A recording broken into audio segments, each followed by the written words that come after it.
देख रहे हैं एक न्यूज 24 और मैं हूं स्वाति आपके साथ। पटना की बांकीपुर विधानसभा सीट पर होने वाले उपचुनाव को लेकर बिहार की राजनीति गर्मा गई है। सभी प्रमुख राजनीतिक दल चुनावी तैयारियों में जुटे हुए हैं। भारतीय जनता पार्टी, जनता दल यूनाइटेड, जनसुराज और राष्ट्रीय जनता दल अपने अपने उम्मीदवारों के समर्थन में लगातार प्रचार कर रहे हैं। हालांकि इस बीच राजद के लिए सबसे बड़ी चुनौती ये मानी जा रही है कि पार्टी के सबसे बड़े प्रचारक और नेता प्रतिपक्ष तेजस्वी यादव इस समय विदेश दौरे पर हैं। ऐसे में बांकीपुर उपचुनाव में राजद का प्रचार अभियान दूसरे नेताओं के भरोसे चल रहा है। बता दें कि राजद की ओर से इस सीट पर प्रत्याशी रेखा गुप्ता है। राजनीतिक जानकारों का मानना है कि तेजस्वी यादव की गैर मौजूदगी का असर चुनाव प्रचार पर जरूर पड़ सकता है। हालांकि तेजस्वी ने टेलीफोन और सोशल मीडिया के सहारे ही मोर्चा संभाल लिया है। तेजस्वी टेलीफोन से बंटी यादव की पत्नी से बात कर उन्हें सांत्वना दी। राजद इस घटना को सम्राट चौधरी की ध्वस्त होती कानून व्यवस्था के रूप में पेश कर रहा है। बांकीपुर सीट पटना शहर की सबसे चर्चित विधानसभा सीटों में गिनी जाती है। यहाँ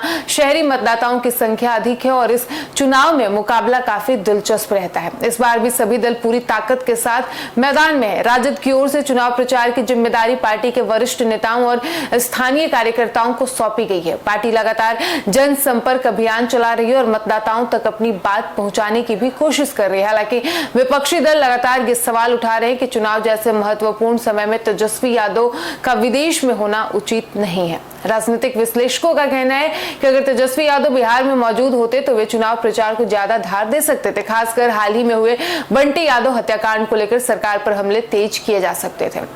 बंटी यादव की हत्या का मामला बिहार की राजनीति में बड़ा मुद्दा बन चुका है। इस वक्त विपक्ष लगातार कानून व्यवस्था को लेकर राज्य सरकार पर सवाल उठा रहा है। राजनीतिक जानकारों का मानना है कि अगर राजद इस मुद्दे को चुनाव प्रचार में प्रमुखता से उठाता तो सरकार को कानून व्यवस्था के सवाल पर घेरने की कोशिश करता। हालांकि अभी तक पार्टी ने इस मामले को चुनाव का मुख्य मुद्दा नहीं बनाया है। लेकिन वहीं दूसरी ओर भारतीय जनता पार्टी और एनडीए के नेता विकास कार्यों और सरकार की उपलब्धियों को जनता के बीच रख रहे हैं। उनका दावा है कि बिहार में लगातार विकास हो रहा है और जनता एक बार फिर एनडीए पर भरोसा जताएगी। राजद की रणनीति फिलहाल स्थानीय नेताओं के जरिए मतदाताओं तक पहुंचने की है। पार्टी महंगाई, बेरोजगारी, शिक्षा, स्वास्थ्य और राज्य की कानून व्यवस्था जैसे मुद्दों को उठाकर सरकार को घेरने की कोशिश कर रही है। कांग्रेस भी इस चुनाव में सक्रिय नजर आ रही है। हालांकि कांग्रेस की ओर से प्रशांत किशोर को समर्थन मिल रहा है। पार्टी के नेता लगातार जनसंपर्क अभियान चला रहे हैं और विपक्षी दलों के साथ मिलकर सरकार पर निशाना साध रहे हैं। बांकीपुर सीट का चुनाव केवल एक विधानसभा सीट का चुनाव नहीं माना जा रहा है, बल्कि इसे आने वाले विधानसभा चुनाव से पहले राजनीतिक दलों की ताकत की परीक्षा भी माना जा रहा है। इसलिए सभी दल इस सीट को जीतने के लिए पूरी कोशिश कर रहे हैं।